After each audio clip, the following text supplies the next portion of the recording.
अस्सलाम वालेकुम। मेरी आवाज क्लियर है, आ रही है सबको? वालेकुम अस्सलाम। हाँ जी। ओके। आज हमने शुरू करनी है रेस्पिरेटरी पैथोलॉजी, ठीक है। के कुछ पॉइंट्स हम डिस्कस करेंगे आज, और कल जो है वो हम एमसीक्यूज करेंगे, ठीक है।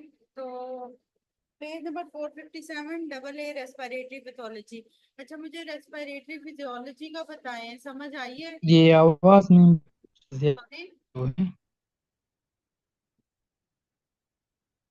रेस्पिरेटरी फिजियोलॉजी का बताइएगा। कोई क्वेश्चन, कोई क्यूरी आप लोगों की?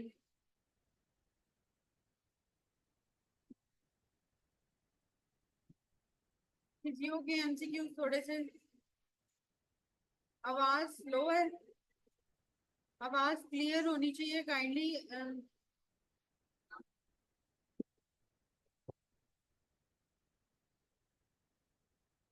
क्लियर है, फाइन।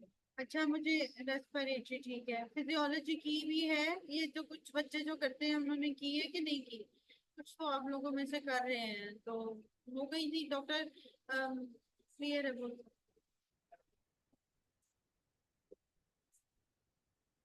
ओके, ठीक है। स्लो, आहिस्ता तो मैं थोड़ा बोल ही रही हूँ, भी बोलती हूँ सही वाला, थोड़ा सा बातचीत चल रही है अभी। मैं, हाँ, रेस्पिरेटरी फिजियो में मैं क्या?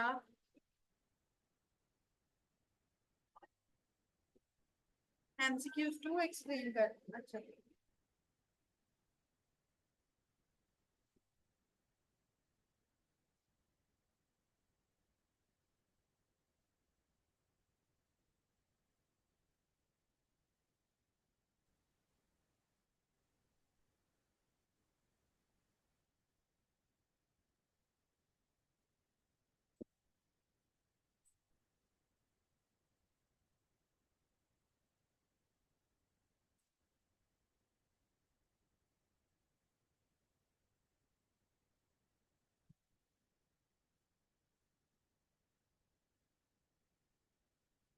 36 का ना फॉर्मूला, वो मुझे आपको ग्रुप में भेजना याद थी ना, वो मैं भेज देती हूँ। वो रफी की कैलकुलेशंस वाले चैप्टर में ही है, वो मैं भेज देती हूँ फॉर्मूला। 36 को कैसे करनी, टू का मैंने बताया था कि जब अल्वेओलर वेंटिलेशन। 36 का फॉर्मूला वो ना मैं भेज देती हूँ। ड्राउनिंग में ना रेस्पिरेटरी होती है, ड्राउनिंग के अंदर रेस्पिरेटरी एल्केलोसिस। हाँ, ड्राउनिंग के अंदर वो होती है। डबल ए में थोड़ा सा मसला था, मैंने वो एमसीक्यूज में बताया था। अच्छा, टू के अंदर मैंने बताया था कि जब हमारे पास ये परफ्यूजन कंप्लीटली ब्लॉक हो जाएगी तो वेंटिलेशन रह जाएगी, और जो वेंटिलेशन रह जाएगी उसमें अल्वेओलर एयर एटमॉस्फेरिक एयर के बराबर हो जाएगी, उसमें कोई एक्सचेंज नहीं हो रहा होगा। तो जितनी एटमॉस्फेरिक एयर आ रही है उतनी ही अल्वेओलर ऑक्सीजन है, ठीक है। तो ये इस तरह है। चलें डॉक्टर मरियम, फिर वो मैं आपको बाद में, तो आपने ये डिस्कस करना था डॉक्टर फरा के साथ, वो आपको ज्यादा एक्सप्लेन करके फर्दर फिर बता देती 1 और 2 फेलियर के साथ। ठीक है, वो उनके साथ डिस्कस कर लीजिएगा, वो थोड़ा डिटेल में बता देंगे इसके पीछे फिजियो बेस। वो थोड़ी सी आपको 1 और 2 फेलियर के साथ बता देंगे बाकी। 36 वाला। अच्छा, वो वीडी वाला तो फॉर्मूला तो है। वो फॉर्मूला जो है ना वो रफी के अंदर है, तो मैं देख के या फिर आपको सेंड कर देती हूँ ग्रुप में। 46 और 50।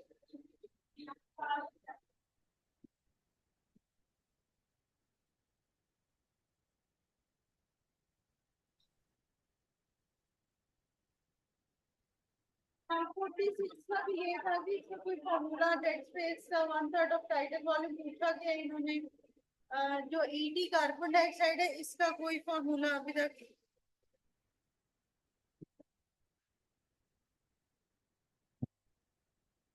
हाँ, वो ईटी कार्बन डाइऑक्साइड वाले को कोई फॉर्मूला वो मुझे भी नहीं मिला था इसका ना। तो अगर कोई मिला 46 का तो मैं आप लोगों से शेयर कर दूंगी। ये 46 का मेरे पास फॉर्मूला मुझे भी नहीं मिला था इसका, कि वो पूछना क्या चाह रहा।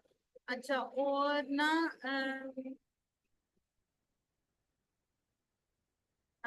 रॉडफोर्ड नोमोग्राम तो उसके अंदर वो लिखा हुआ है 84 एमसीक्यूज में कि उसमें करते क्या है। ठीक है, वो प्रोसीजर के नाम पे उसने लिखा हुआ है या वो डिवाइस के नाम पे उसको लिखा हुआ है रॉस्टर। ठीक है, उसमें लिखा हुआ है कि उसमें करते क्या है। ठीक है, और 17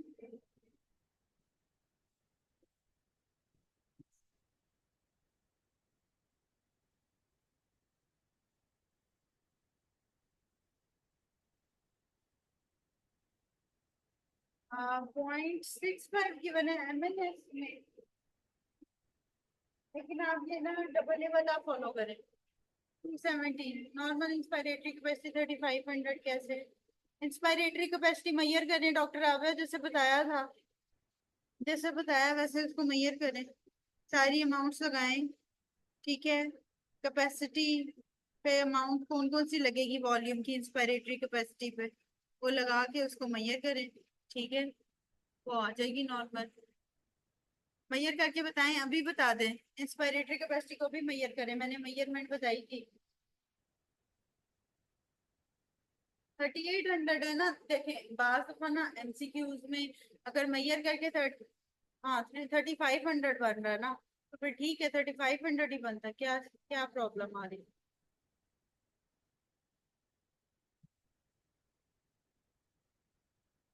बस ठीक है, फाइन है 30। अच्छा, आज दफा ये होता है कि एमसीक्यूज हमारे पास जो गिवन होते हैं ना, उसमें कोई ऑप्शन ठीक नहीं हो रही होती तो नियर बाय ऑप्शन हम लगा देते हैं। ठीक है ना, ऐसे भी हो जाता है ये जो अमाउंट वाले एमसीक्यूज होते हैं। टाइटल वॉल्यूम 500 डॉक्टर राव्या, ये आपने ग्रुप में अब शेयर करना है। ये हम चीज डिस्कस जो कर चुके हैं, अगर वो मैं ना बताऊं और उसमें कोई प्रॉब्लम हो तो फिर तो ये अब ये ग्रुप में आपने शेयर करना है कि टाइटल वॉल्यूम की कितनी अमाउंट होती है, इंस्पायरेटरी कैपेसिटी वॉल्यूम की कितनी अमाउंट है, एक्सपायरेटरी रिजर्व वॉल्यूम की क्या अमाउंट है, और रेजिडुअल वॉल्यूम की क्या अमाउंट है। ये आपके असाइनमेंट है, ये ग्रुप में शेयर कर दिया आप। ठीक है, ठीक है। बाकी वीडी ओवर वीटी वाला फॉर्मूला जो है वो माइन्यूट वेंटिलेशन वाला फॉर्मूला ऑलमोस्ट आ रहा होता है, वो मैं आपको भेज देती हूँ भी।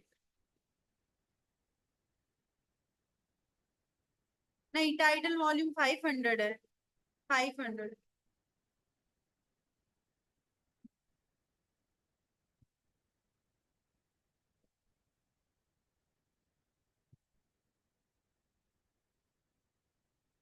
ठीक है, वो 500 ml है। 300 MCQ। अच्छा ठीक है, फाइन। और ड्राइवर ये बाकी भेजिएगा आप।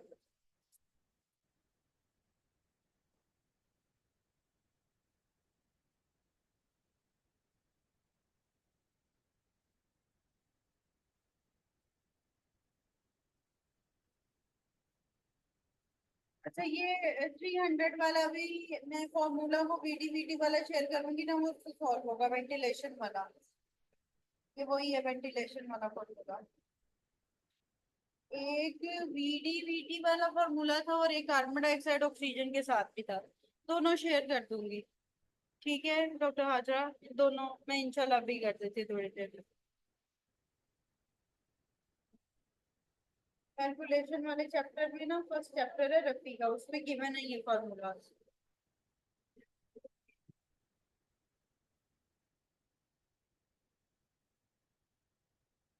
ये उधर से मैं अभी शेयर कर देती हूँ, अभी वो मेरे पास बुक नहीं है इस वक्त तो मैं। अच्छा, शुरू करें फिर पैथोलॉजी। बाकी क्लियर हो गए हैं। डॉक्टर आव्या ने बाकी जवाब नहीं दिया अब दोबारा।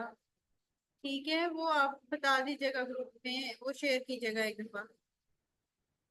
एमएनएस से बाकी कर लें, एमएनएस में भी काफी अच्छी लिखी हुई है वैसे, रेस्पिरेटरी वैसे। बाकी FiO2 की वैल्यू भी मैंने कह दी है कि डबल ए वाली फॉलो करें, एसके में भी यही MCQ है FiO2 वाले। और ड्राउनिंग का भी बता दिया कि रेस्पिरेटरी होती है, अल्किलोसिस। बाकी वो रिलेशन विद द 1-2 फेलियर को फिजियो की क्लास में मैम से कहिएगा, वो क्लियर कर देंगे ज्यादा बेहतर तरीके से। हाँ, चलो ओके। सारे इंसानों के मैंने मैसेज देख ली, चलें जी पैथो स्टार्ट करें।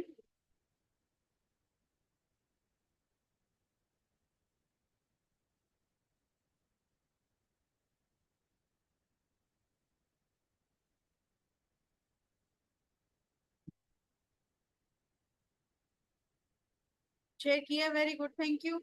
आपका भी रिवाइज हो जाएगा, इनका भी हो जाएगा। और दो फॉर्मूलाज रह गए हैं, वो मैंने आप लोगों से करने हैं। थैंक यू डॉक्टर आव्या।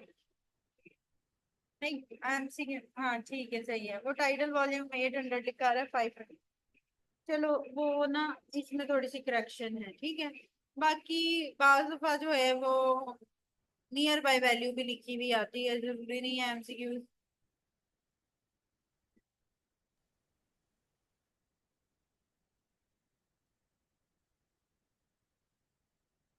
थ्री टर्म्स टाइटल वॉल्यूम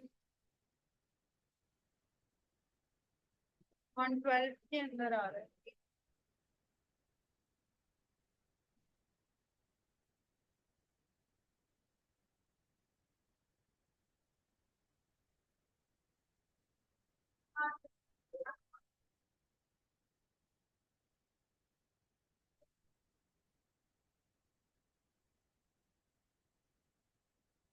के अंदर ये नहीं है कि प्री टर्म टाइटल वॉल्यूम आपने 4 to 6 ml पर केजी के हिसाब से रखनी है ना। तो वो 2.3 kg है, उसको आप 500 4 to 6 ml रखनी है। तो 2.3 kg वो जब आप फॉरवर्ड से अगर मल्टीप्लाई करेंगे या 6 से अगर करते हैं तो वो फिर 12 समथिंग पॉइंट आता है ना। 6 से अगर आप करते हो, हाँ दिया हुआ है, तो 12 अगर आता है तो नियर बाय 14 है, ठीक है। हाँ वो यही है, नियर बाय वैल्यू 14 है, तो फिर उसको। चलो ओके, फिर वो स्टार्ट कर रहे हैं 457 पे। पल्मोनरी एम्बोलिज्म, पल्मोनरी एम्बोलिज्म में जो एमसीक्यूज आते हैं मोस्ट इम्पोर्टेंट, वैसे तो होती है ऑब्स्ट्रक्शन होती है पल्मोनरी आर्टरी की या उसकी ब्रांचेस की, कोई ऐसा फॉरेन बॉडी आ गई है या थ्रोम्बस आ गया, ठीक है। तो उसके अंदर डॉक्टर आ गया 4 to 6 ml पर केजी के हिसाब से है। तो 2.3 को 6 से मल्टीप्लाई करें तो 12 आ जाएगा। तो 12 का नियर बाय वैल्यू 14 लिखी हुई है, तो 14 लगा देंगे, ठीक है। अच्छा, जो पल्मोनरी एम्बोलिज्म के एमसीक्यूज आते हैं उसमें एक चीज पूछी जाती है, एक सीटी एंजियोग्राफी पूछी जाती है, दूसरा गैलियम स्कैन पूछा जाता है, ठीक है। सीटी स्कैन जो है वो प्रेग्नेंट लेडी में हम नहीं करा रहे होते हैं, ठीक है। तो गैलियम स्कैन होता है जो कि पल्मोनरी एम्बोलिज्म के केस में हम प्रेग्नेंट लेडी में करा रहे होते हैं। एक बात, और दूसरा अगर नॉर्मल पेशेंट है तो उसमें हमने सीटी एंजियोग्राम कराना है। ये दोनों एमसीक्यूज आते हैं, जिस एमसीक्यूज में प्रेग्नेंट लेडी का लिखा होगा वहां पे गैलियम स्कैन को आप प्रेफर करेंगे, जहां पे नहीं लिखा हुआ वहां पे आप सीटी स्कैन को प्रेफर करेंगे, सीटी एंजियोग्राम, ठीक है। एंजियोग्राफी कह लें, एंजियोग्राम कह लें। ये इमेजिंग टेस्ट है for the choice pulmonary embolism के। दूसरा, पल्मोनरी एम्बोलिज्म में जो ईसीजी डिफॉल्ट आता है वो एक साइनस टैकीकार्डिया आता है और आते हैं S1Q3T3, ठीक है। जो ईसीजी की लीड्स होती हैं, ईसीजी की जो हमारे पास प्रेजेंटेशन आती है वो P wave, QR S complex और टी वेव, ठीक है। तो S1Q3T3 जो प्रेजेंटेशन है वो है पल्मोनरी एम्बोलिज्म की, ठीक है। और इसके अंदर जो है वो सडन ऑनसेट डिस्निया होता है और ये डेथ भी कॉज कर सकता है सडन, ठीक है। फिर उसके बाद हमारे पास जो मेन कॉमन एमसीक्यूज आता है कि वीक्यू मिसमैच भी पल्मोनरी एम्बोलिज्म में हो जाता है। पल्मोनरी एम्बोलिज्म में वीक्यू मिसमैच कौन सा होता है, शंटिंग या डेड स्पेस, कौन सी हो जाती है क्रिएट?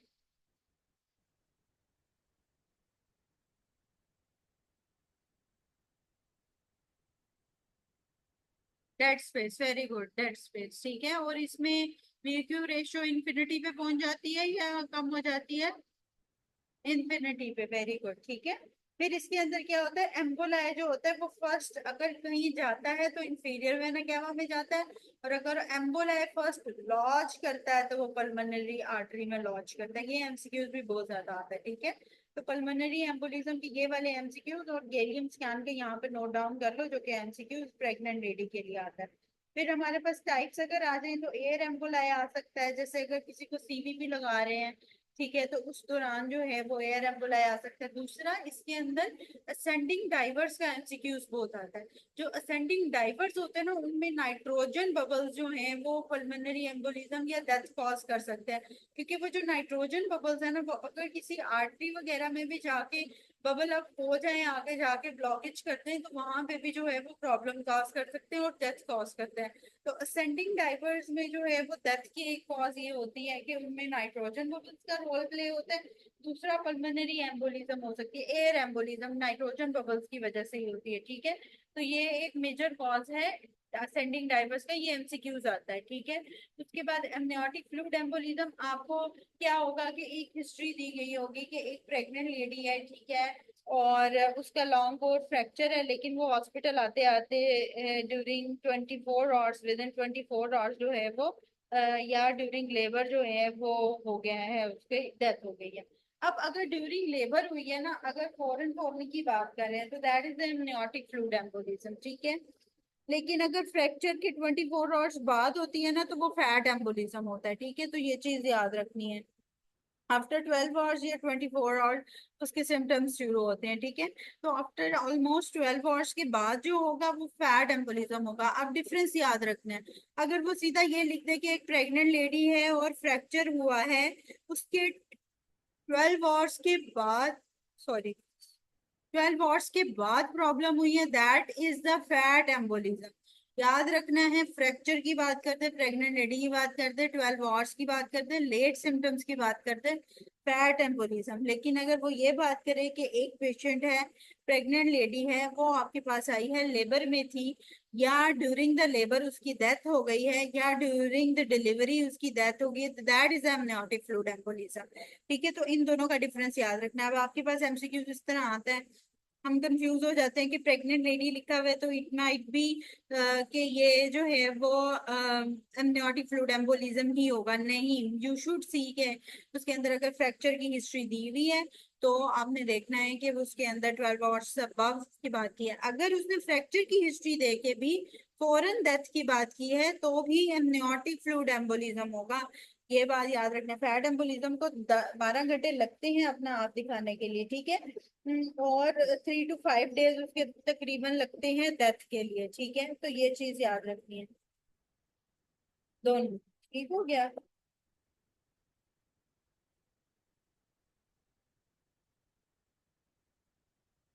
नहीं नहीं, एमनियोटिक फ्लूइड में लेबर में है, डिलीवरी के दौरान है, ठीक है, इस तरह का मसला है। तो उसके अंदर आपने एमनियोटिक फ्लूइड की तरफ जाना है।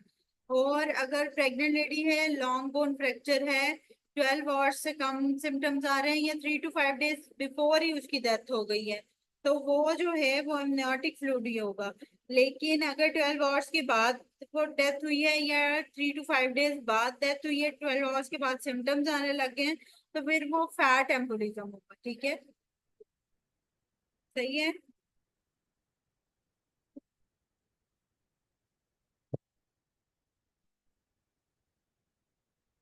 अच्छा, फैट एम्बोलिज्म फ्रैक्चर के बाद जो है वो एम्बोलाई बनता है, ठीक है। इट टेक्स टाइम, सारा इन्फ्लेमेशन का सारा जो है वो प्रोसेस होता है, ठीक है। इन्फ्लेमेशन हो रही है, सारी चीजें आ रही हैं, अपनी जगह पे लग रही हैं, हीमोस्टेसिस मेंटेन हो रहा है, ठीक है। तो मल्टीपल टाइप ऑफ चीजें हो रही होती हैं, इट टेक्स टाइम, ठीक है। तो 12 आवर्स के बाद जो होगा, जो उसमें जो है वो हमारे पास फैट एम्बोलिज्म के सिम्टम्स आएंगे। लेकिन amniotic fluid doesn't takes time, ठीक है। एमनियोटिक फ्लूइड एम्बोलिज्म जो है वो फौरन डेथ कॉज करता है, ठीक है।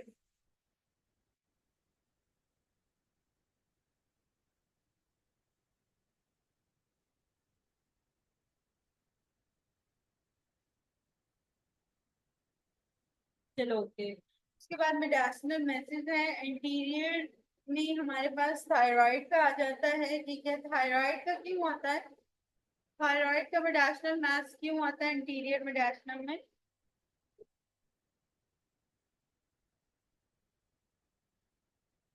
किस फेशिया की वजह से थायराइड का मैस? नहीं, फेशिया का बताएं, कौन सा फेशिया होता है थायराइड के लिए? प्रीट्रेकियल फेशिया, वेरी गुड। और प्रीट्रेकियल फेशिया जो है वो किधर आता है? हाँ, एंटीरियर, एंटीरियर मेडियास्टम। एक्सपीरियर मेडियास्टम कौन सा फेशिया देता है?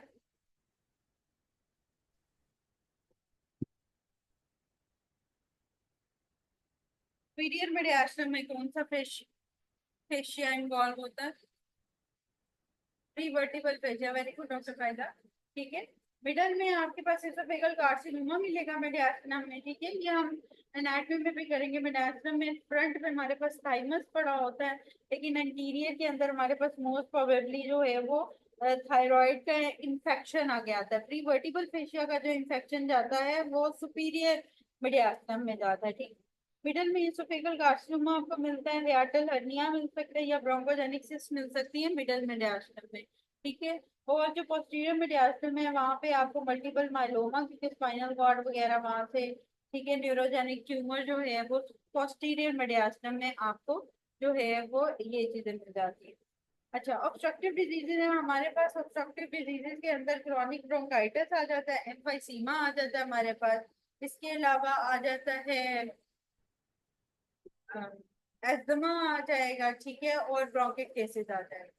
ठीक है, तो ऑब्स्ट्रक्टिव लंग डिजीजेस के अंदर हमारे पास क्या होता है, FPV1 FVC रेशो को क्या होता है ऑब्स्ट्रक्टिव लंग डिजीज में, डिक्रीज हो जाती है। Very good. ठीक है, अच्छा, ऑब्स्ट्रक्टिव लंग डिजीज में जो हमारे पास क्रोनिक ब्रोंकाइटिस है उसका MCQs आता है रीड इंडेक्स फॉर्मूला का। ठीक है, जो रीड इंडेक्स होता है इसमें हम थिकनेस मेजर करते हैं म्यूकोजल ग्लैंड की, to the thickness of wall between the epithelium and cartilage. ठीक है, जो म्यूकोजल ग्लैंड है उसकी थिकनेस ऑफ वॉल और कार्टिलेज को हम मेजर कर रहे होते हैं। रीड इंडेक्स जो है वो 50% से इसका जो है वो ज्यादा आ रहा होता है। ठीक है, एक ये MCQs बहुत आता है, हाँ 50%। और दूसरा इसके अंदर हाइपरट्रॉफी और हाइपरप्लेजिया दोनों होते हैं म्यूकस सेक्रेटिंग ग्लैंड्स के। ठीक है, तो क्रॉनिक ब्रोंकाइटिस होता है, इसके अंदर हाइपरट्रॉफी हाइपरप्लेजिया दोनों होते हैं। ये MCQ ज्यादातर आता है और रीड इंडेक्स वाला आता है। ठीक है, फिर इसकी प्रोडक्टिव कब होती है, for the greater than 3 month. ठीक है, for in a year for 2 consecutive years। ठीक है, अच्छा, एम्फाइसीमा जो होता है उसके अंदर जो हमारे पास MCQs आता है, एक तो इलास्टेज एक्टिविटी का पूछते हैं। ठीक है, इलास्टेज एक्टिविटी ज्यादा हो जाती है और इलास्टिक फाइबर्स कम होने की वजह से लंग का रिकॉइल कम हो जाता है। ठीक है, और रंग का जब रिकॉइल कम हो जाता है तो कंप्लायंस जो है वो जाहिर है, वो जब शॉर्टन एंड विड्थ में ना कम होगा ना ज्यादा होगा, तो कंप्लायंस उसकी जगह जो है वो ज्यादा हो जाएगी। ठीक है, तो लंग का रिकॉइल कम होने की वजह से कंप्लायंस ज्यादा हो जाती है। ठीक है, इसीलिए कंप्लायंस जो है वो किस किस में ज्यादा होती है,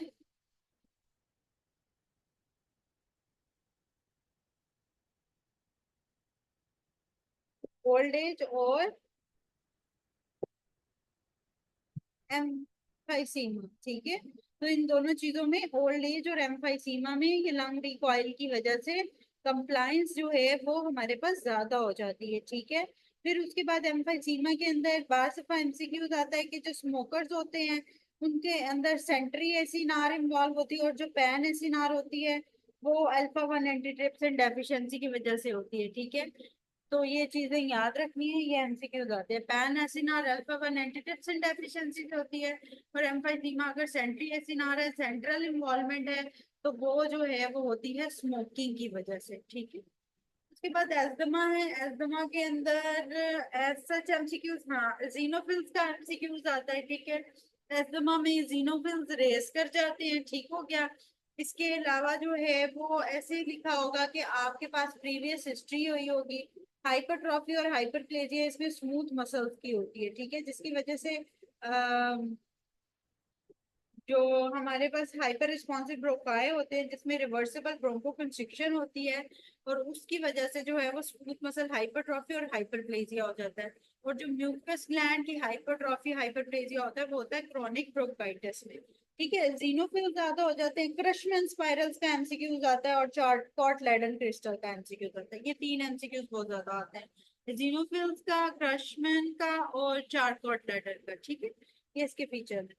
फिर ब्रोंकिक्टेसिस के अंदर आपके पास सिस्टिक फाइब्रोसिस के साथ MCQs आएंगे। ठीक है, सिस्टिक फाइब्रोसिस के साथ आपको MCQs मिलेगा कि एक बच्चा है उसको रीग्रेड इन्फेक्शन होता है, साथ में सिस्टिक फाइब्रोसिस भी है, या उसके पेंक्रियाटिक इनसफिशिएंसी है। ठीक है, तो ये जो है वो MCQs आपके पास ब्रोंकिक्टेसिस के साथ।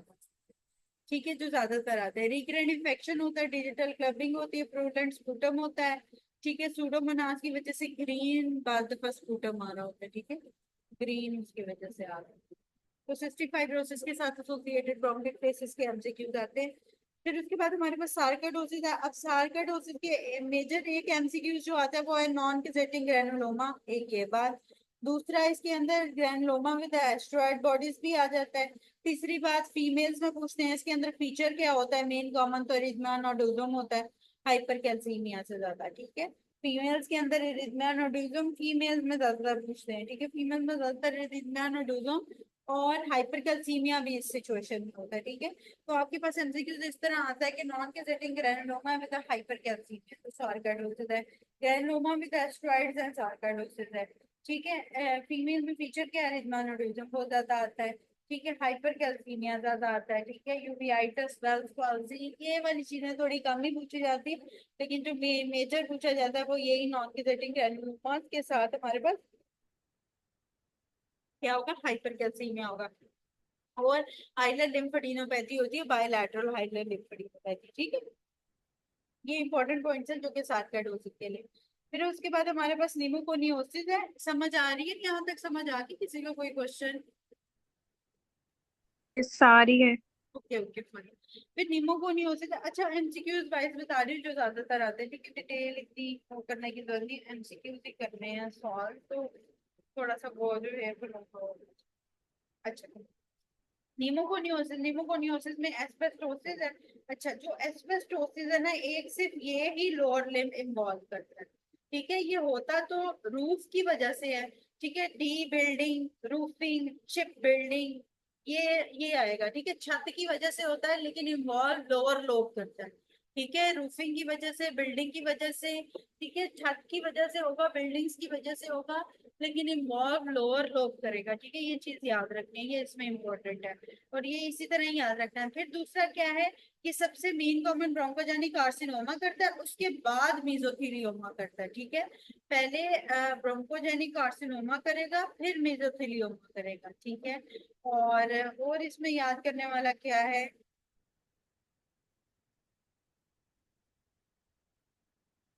बस यही एमसीक्यू आता है, ठीक है। एक शिप बिल्डिंग, हाँ, कैपलॉन सिंड्रोम में ना वो तीन चार चीजें आ जाती है, वो मैं आपको एक मिनट बता। कैपलॉन सिंड्रोम में ना ट्रायड आ रहा होता है, उसकी पिक्चर अगर कोई मिल जाती है तो उसमें दिखा देते हो, ठीक है। इसके अंदर रूमेटाइड आर्थराइटिस है, निमोकोनियोसिस होता है, ठीक है, वो उसके साथ ही कॉम्बिनेशन में ही आ रहा होता है। कोई पिक्चर इसकी देख लेती हूँ अगर है तो।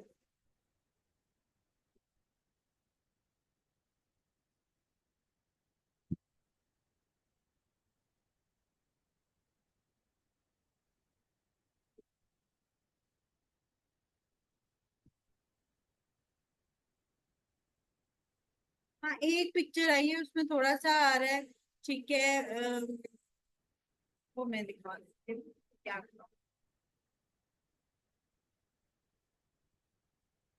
हाँ, ये पिक्चर है एक जिसके अंदर उसने वो शो किया हुआ है कि उसके पेशेंट को जो कैपलान सिंड्रोम है, उसमें पेशेंट को रूमेटाइड आर्थराइटिस के साथ जो है वो ये निमोकोनियोसिस और पल्मोनी नोड्यूल्स भी बन सकते हैं, ठीक है।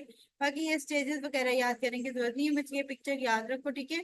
तो pulmonary nodules, pneumoconiosis and rheumatoid arthritis silica dust से हो रहा है, ठीक है। क्या ठीक हो गया। उसके बाद क्या है, सिलिकोसिस है। सिलिकोसिस जो है वो अपन लोगों को इन्वॉल्व करेगा माइंस में, माइंस के सिलिका याद रखना, सिलिका माइंस से आता है, तो माइंस में ये इन्वॉल्व होगा, ठीक है, माइंस के साथ, ठीक है। और इसके अलावा सैंड ब्लास्टिंग वगैरह, ठीक है। सिलिकोसिस का ये भी एक एमसीक्यू आता है कि आपके पास रफी में आप लोग एक वन लाइनर पढ़ोगे जिसमें वो सिलिकोसिस की बात तो करेगा, लेकिन साथ में टीबी के फीचर्स देगा। सिलिकोसिस का याद रखना है कि सिलिकोसिस जो है वो टीबी करवाती है, इसीलिए सिलिका विद टीबी हो सकती है, ठीक है, सिलिकोसिस के बाद टीबी हो सकती है।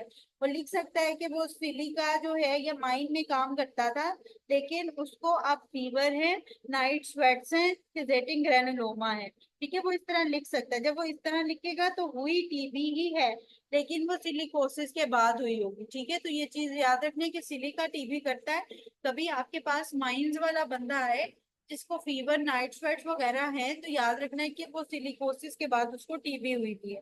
ठीक है, उसके बाद क्या है, एक्सटेंशन आपके पास आ जाती है सिलिकोसिस में। ठीक है, एक्स एक्शल लो, कैल्सिफिकेशन आ जाती है। ये लो, ABCD लिखो।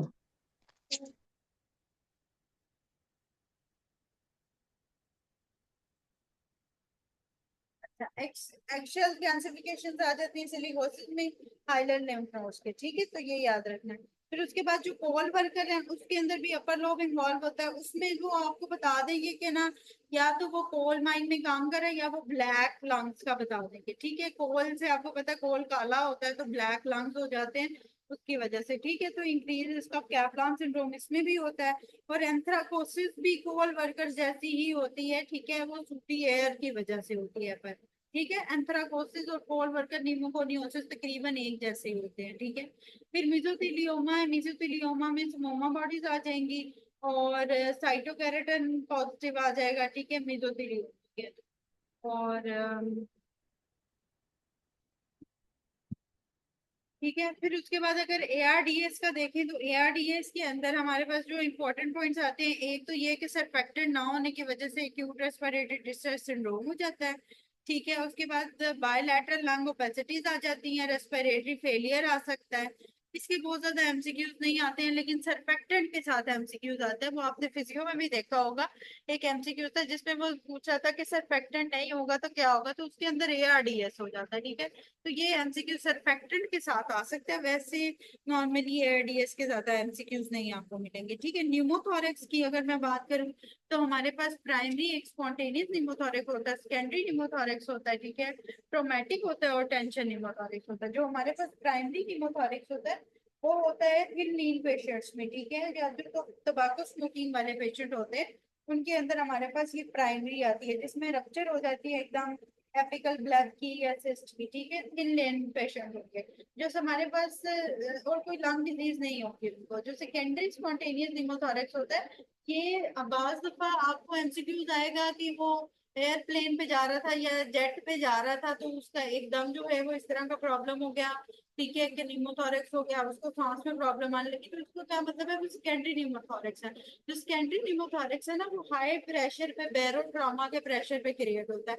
तो ऊपर एयर में प्रेशर ज्यादा होने की वजह से जो है ना, वो बाद में सेकेंडरी निमोथोरेक्स हो जाता है। तो उसके अंदर वो एक ये आपके पास ना एमसीक्यूज वो दे सकता है कि जेट एयर में था तो इतना ऊपर गया तो उसका जो है वो इस तरह शॉर्टनेस ऑफ ब्रेथ होगी, ये सारी चीजें, तो वो सेकेंडरी निमोथोरेक्स होगा बेरोट्रॉमा की वजह से। ठीक है, दूसरा सेकेंडरी निमोथोरेक्स होगा उन लंग्स में जो डिजीज होंगे, जैसे कि बुल्ला हो गया एम्फाइसीमा के अंदर। ठीक है, मार्फन सिंड्रोम हो सकता है, मार्फन सिंड्रोम में जो है वो कार्टिलेज का मसला होता है। ठीक है, ऐसे थिन लीन लंबे लंबे पेशेंट्स होते हैं और इसके अलावा उनके कार्टिलेज का प्रॉब्लम होने की वजह से जो है वो फ्लेक्सिबल जॉइंट्स होते हैं। ठीक है, तो मार्फन सिंड्रोम के अंदर हो सकता है बुल्ला अगर एम्फाइसीमा की वजह से बने हुए हैं, उनमें हो सकता है किसी इन्फेक्शन की वजह से हो सकता है। दूसरा मैकेनिकल वेंटिलेशन या बेरोट्रॉमा की वजह से सेकेंडरी निमोथोरेक्स। फिर जो ट्रॉमेटिक निमोथोरेक्स है वो किसी भी ट्रॉमा की वजह से होगा। ठीक है, किसी भी किस्म का ट्रॉमा होगा।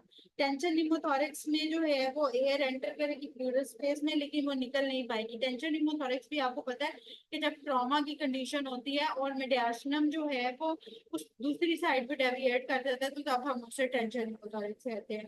ठीक है, तो ट्रेकिया दूसरी साइड पे डेविएट कर जाता है। तो एक चीज ये याद रखनी है कि जब भी आपके पास ये फाइंडिंग की होगी कि ट्रेकिया दूसरी साइड पे डेविएट करके है फ्रॉम द साइड जो कि अफेक्टेड है, तो उसके अंदर जो है वो टेंशन निमोथोरेक्स आपने लगा देना है, बेशक कुछ भी लिखा हो। ट्रॉमा के बाद ही टेंशन निमोथोरेक्स होता है, तो ट्रॉमा के बाद अगर ट्रेकिया डेविएशन की बात की है तो टेंशन निमोथोरेक्स है। ठीक है, उसके बाद नमूनिया हमारे पास आ जाता है। ठीक है, नमूनिया के अंदर जो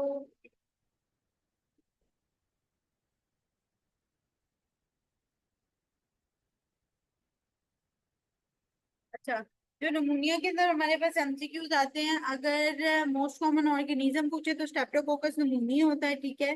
नमूनिया के अंदर ना हमारे पास स्टेजेस होती हैं, कंजेशन की, रेड हेपेटाइजेशन की, ग्रे हेपेटाइजेशन की, रेजोल्यूशन की, ठीक है। ये मैं 1 मिनट पिक्चर आपको दिखा देती हूँ।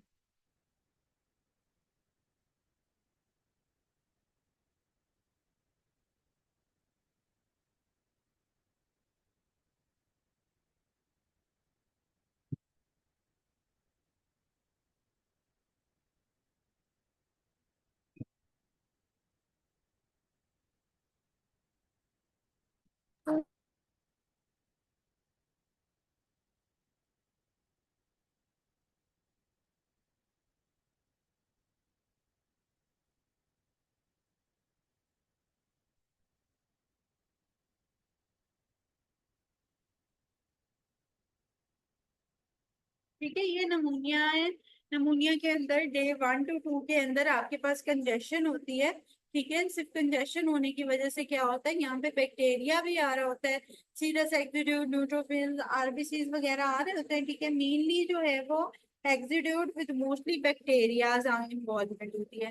फिर उसके बाद 3 to 4 डेज के अंदर हमारे पास रेड हेपेटाइजेशन होती है, ठीक है। रेड ब्राउन कंसोलिडेशन बनने लग जाती है, ठीक है। ये रेड ब्राउन कंसोलिडेशन होंगी, इसके अंदर क्या होगा, बैक्टीरिया भी होगा, ठीक है, फाइब्रिन भी हो गया, ठीक है, वॉल थिकनिंग हो जाएगी। इसके अलावा आरबीसीज और डब्ल्यूबीसीज दोनों होंगे, ठीक है। आरबीसीज ये बाहर लगा हुआ है, ठीक है, बीच में डब्ल्यूबीसीज भी आ गए। तो क्या क्या आ जाएगा रेड हेपेटाइजेशन में, बैक्टीरिया, आरबीसी, डब्ल्यूबीसी और ये फाइब्रिन आ जाएगा, फाइब्रस जो एक्सिड्यूट है वो आ जाएगा। फिर उसके बाद हो जाती है ग्रे हेपेटाइजेशन, यहाँ तक रेड तक जो है वो रिवर्सेबल होता है, ठीक है। फिर जब ग्रे हेपेटाइजेशन हो जाएगी 5 to 7 डेज पे, तो उसमें क्या है कि उसमें यूनिफॉर्मली ग्रे पैच बन जाएगा, ठीक है। और इसके अंदर डब्ल्यूबीसीज आ जाएंगे, लाइस्ट आरबीसीज आ जाएंगे, ठीक है, और ये फाइब्रिन आ जाएगा, ठीक है। फिर उसके बाद डे 4 से वीक 4 तक जो है, डे+ तक बाकी सारा जो है वो रेजोल्यूशन हो रही होती है।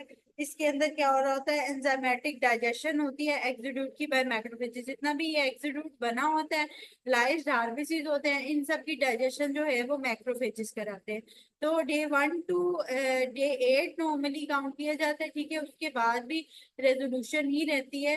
तो 1 to 2 कंजेशन है, 3 to 4 रेड हेपेटाइजेशन है, 5 to 7 ग्रे है, एंड 8 to ऑलमोस्ट कभी कभी डेज के हिसाब से रेड हेपेटाइजेशन, ग्रे हेपेटाइजेशन को पूछते हैं, ठीक है। इतनी डिटेल में से पूछते नहीं है, बट यू शुड नो कि बैक्टीरिया कब आ रहा है, लाइस्ड आरबीसीज कब आ रहे हैं मेनली, और मैक्रोफेजेस कब आ रहे हैं, तो ये आपको पता होना चाहिए।